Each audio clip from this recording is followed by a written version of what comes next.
sorridente e dedicada. Essa é Dirce Machado, que ainda hoje reserva o seu tempo para ajudar os outros. Quem vê essa serenidade toda pode imaginar a líder que ela sempre foi. Ela tomava frente àquela associação, ela fazia reunião, ela livrava as coisas, às vezes se a pessoa brigava, ela ia lá e dava conselho, e era assim. E a senhora aprendeu muita coisa com ela? Aprendi um bocado. Até hoje vocês são próximos? Somos, sim. Somos, sim. Ela, graças a Deus, me deu muita instrução, não era que a gente não tinha criada no campo, aí simplesmente, não é? Mas a gente teve muita instrução. Eu nasci muito pequenininha, toda torta, né? Ela me contando, né? E ela foi consertando ali até que eu fiquei normal, né? Então ela é uma pessoa que ela faz parte da minha vida desde quando eu nasci. Ela fez um barraco para ela para ali, para umas terras para ali, e lá ela montou uma escola. E aí ficou morando aí muito tempo. A senhora tinha quantos anos? Nessa época eu tinha 7. E a senhora aprendeu com ela? Aprendi com ela. Foi a minha primeira professora. Uma vida levada na simplicidade. Dirce morava com seu pai, a mãe e mais 3 irmãos na fazenda de propriedade de Jerônimo Borges. Meu pai era camponês, vivia de arrendo. Tudo que ele fazia, a metade era do fazendeiro e a outra parte era do meu pai. Em 1947, Jerônimo filiou-se ao Partido Comunista Brasileiro. Quando veio a ilegalidade, ele decidiu queimar toda a sua biblioteca comunista e encarregou Dirce desse trabalho, fato que viria mudar a vida da jovem definitivamente. Entre um e outro, eu achei o livro Cavaleiro da Esperança. Aí eu falei, eu vou ler, depois eu queimo. Durante o dia eu passava o dia queimando livro e lendo o Cavaleiro da Esperança. Quando terminou a queimada, eu estava chocada, porque tanto livro bonito, queimado daquele jeito. Para mim, cada livro que eu queimava era como se eu estivesse matando uma pessoa. Vocês não sabem o sofrimento. Aí eu fui para casa e levei o livro, escondido. Comecei a ler, minha mãe me proibiu, porque eu lia e chorava. Aí eu escondi no paiol da nossa casa, do nosso rancho. Depois que meu pai e minha mãe dormiam, eu levantava e ia ler. Eu escondi a lamparina. Aí eu li até os galos cantar. Aí chegou o Antônio distribuindo um jornal Voz Camponesa. Tinha a foto do Cavaleiro da Esperança na primeira página, chamando para o aniversário de Prestes. Eu peguei o jornal e eu olhei assim e falei, moço, esse homem existe?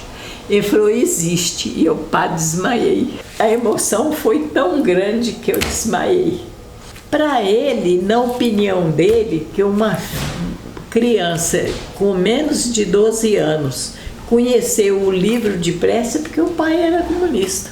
Aí, passado, teve uma reunião do comitê distrital, a polícia deu em cima, o comitê distrital do Partido Comunista, na ilegalidade. Aí o Antônio Cici lembrou de mim. Aí começou a minha tortura. Nenhum menino, nenhuma criança conversava comigo, nenhuma escola me aceitava.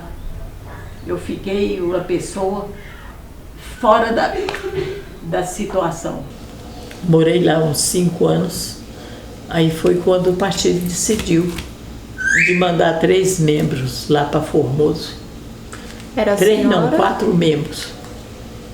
Era a senhora? Quem mais? Zé Ribeiro, Geraldo Marques e João Soares.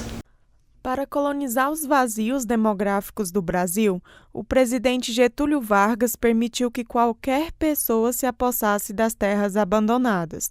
Depois da ocupação, se espalhou a notícia sobre a futura construção da rodovia Belém-Brasília, o que chamou a atenção dos grileiros e jagunços.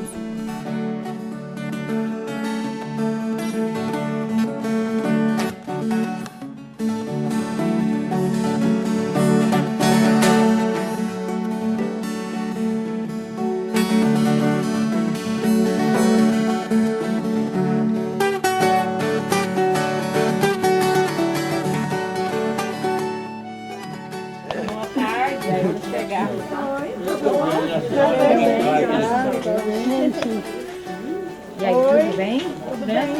Bem, graças a Deus. Ou trabalhava no arrendo, ou então saía. Aí juntou as pessoas para lutar, para defender a terra.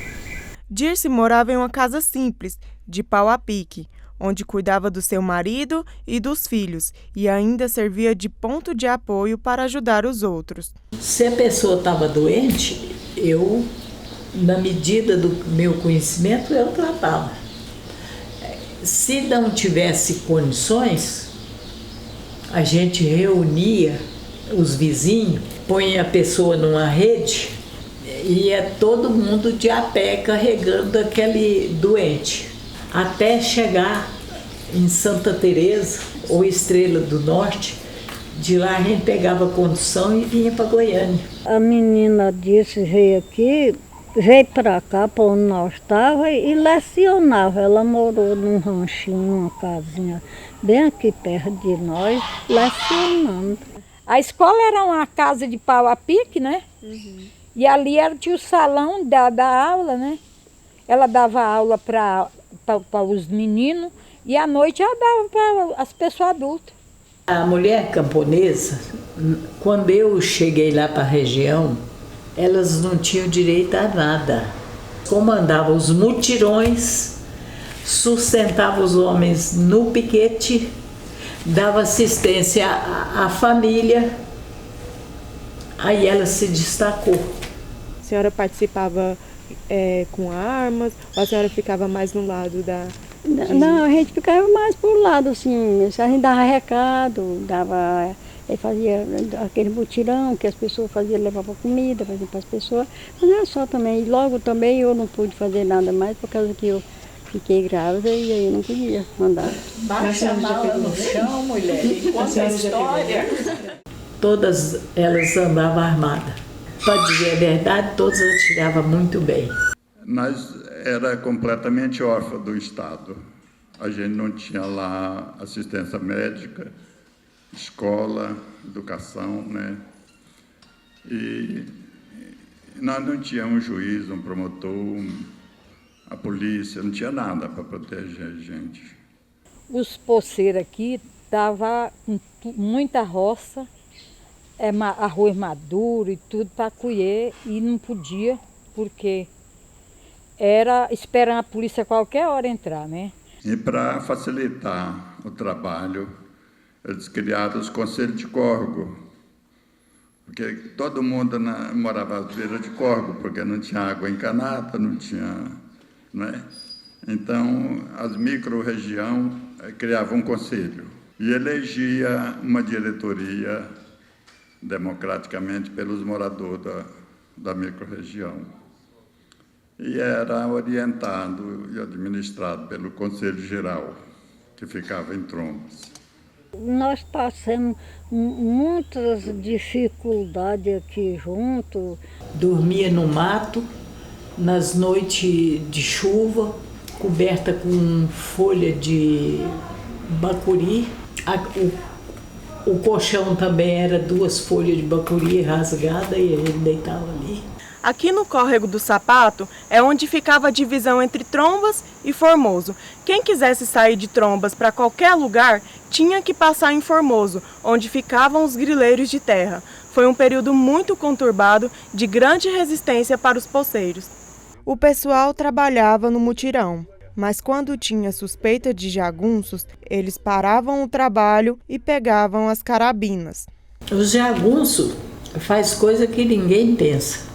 Eles fizeram uma grade de pau de goriroba, uma grade, tampado também, amarrado tudo, E esses coitados ficavam lá defecavam, lá urinavam, lá pousavam.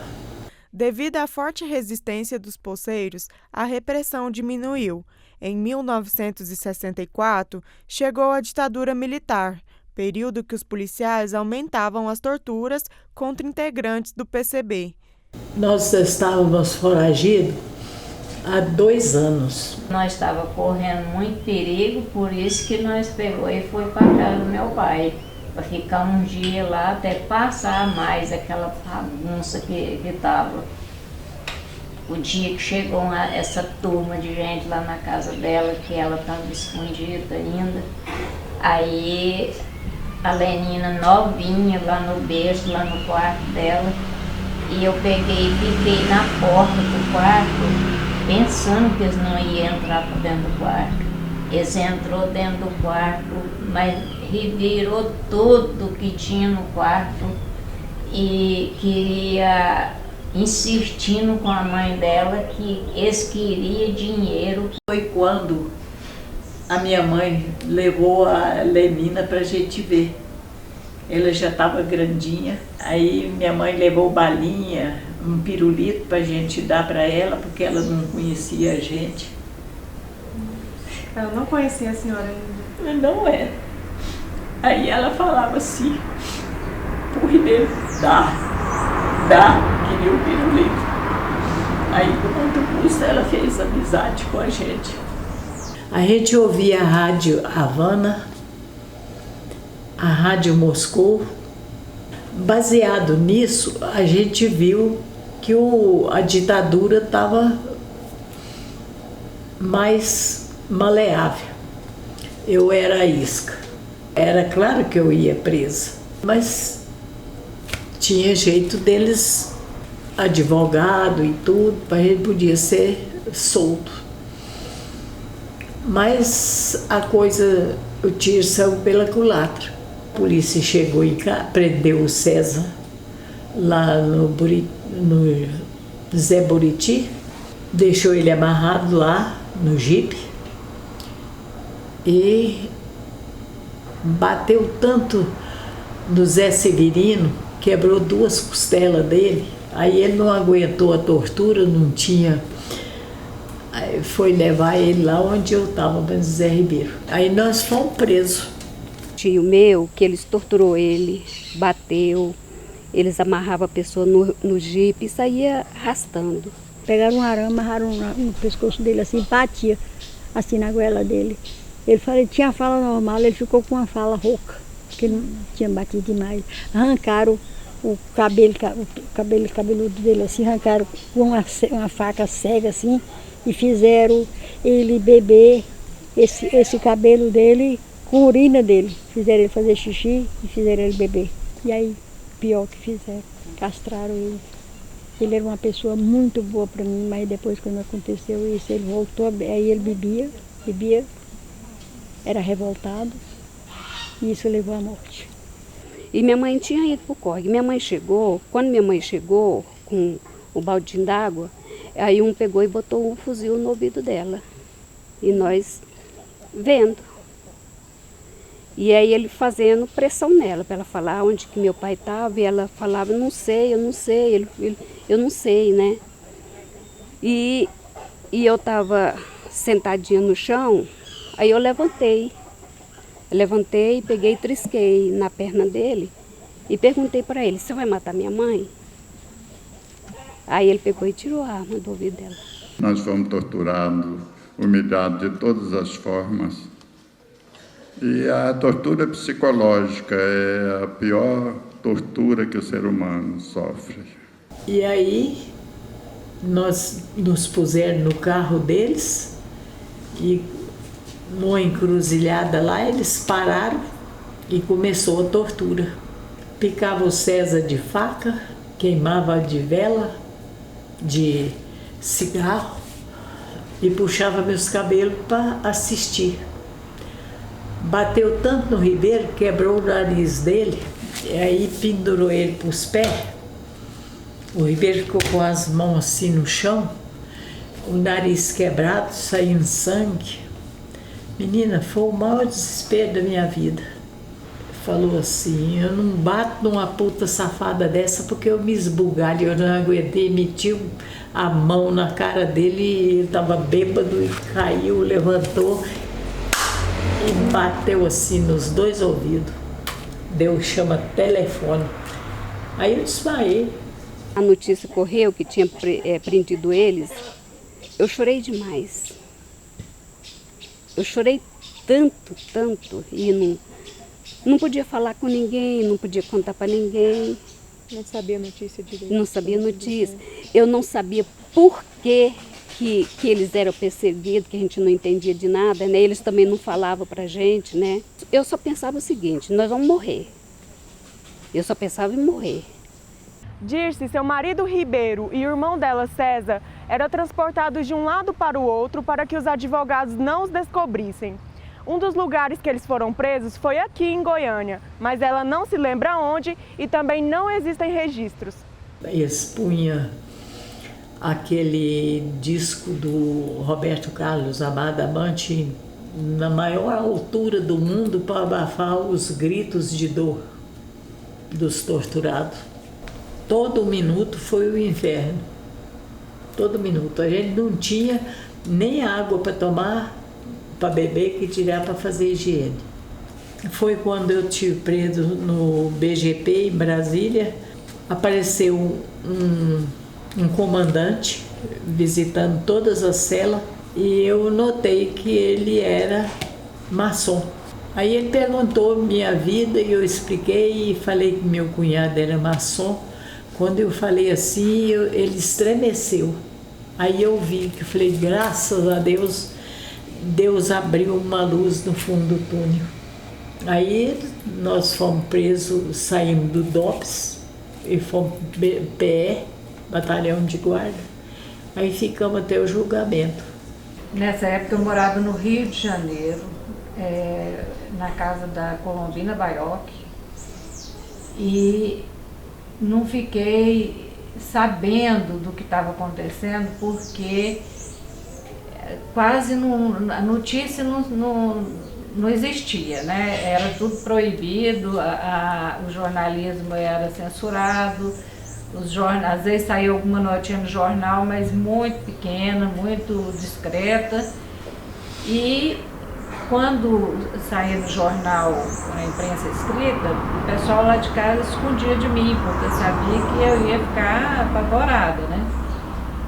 Mas quando eu soube da prisão, eles já tinham sido soltos. Fomos morar em Formoso com a minha tia e desde criança, desde a primeira infância que eu me entendia por gente, eu conhecia uma dona Dirce, mulher forte, determinada.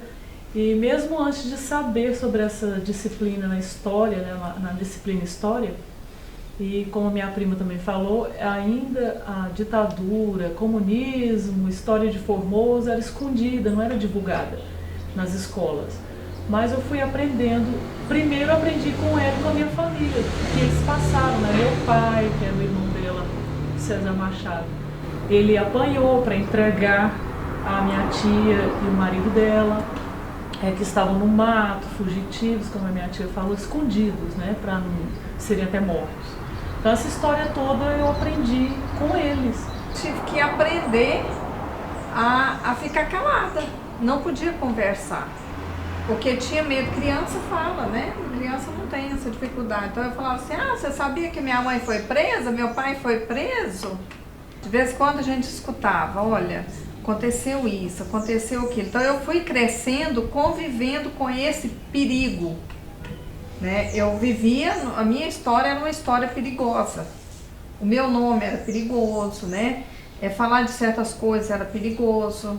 Tudo série de lição, de argumento para a gente, lição, não é? É um passado que passou, graças a Deus já passou, a gente já sofreu bastante aqui, mas agora está bem. Durante o período da luta, Dirce teve várias conquistas. Fez com que sua escola Mata do Formoso fosse reconhecida e ainda liderou a construção do Hospital São Lucas, hoje Hospital Municipal de Formoso.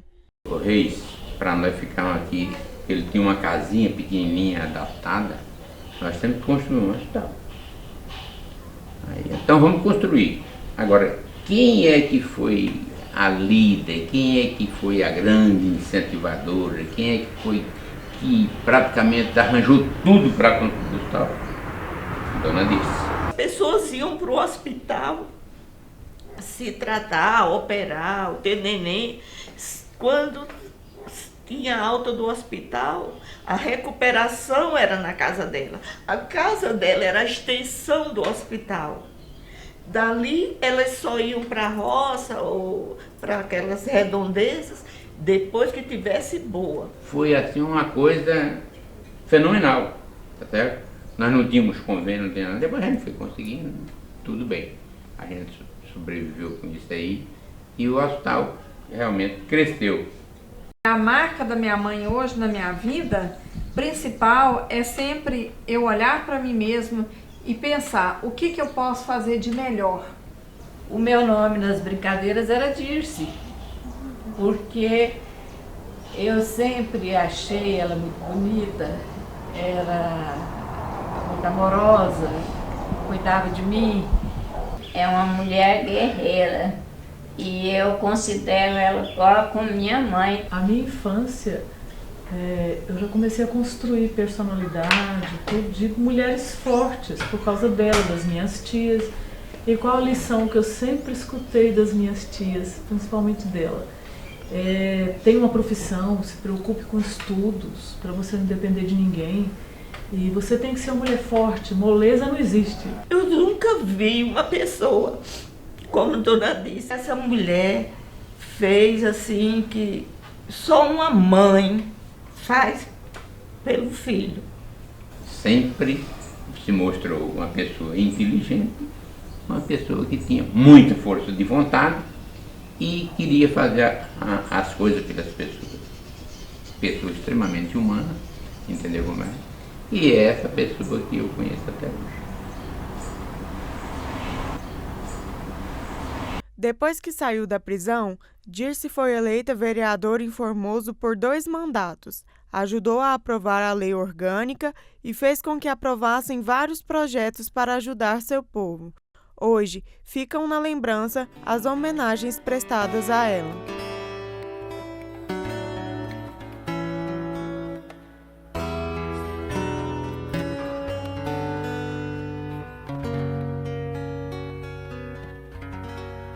A ditadura é a lei dos fracos, porque eles impõem a força, a bala, mas não é capaz de defender o que é seu. Falta o calor humano, falta o amor, é o que eu penso.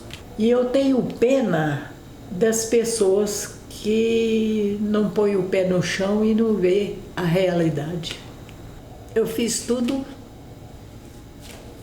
porque tinha que ser feito. E não dei conta de fazer melhor, mas tenho a sensação do dever cumprido. Não tenho um minuto que eu deito e penso, eu prejudiquei alguém.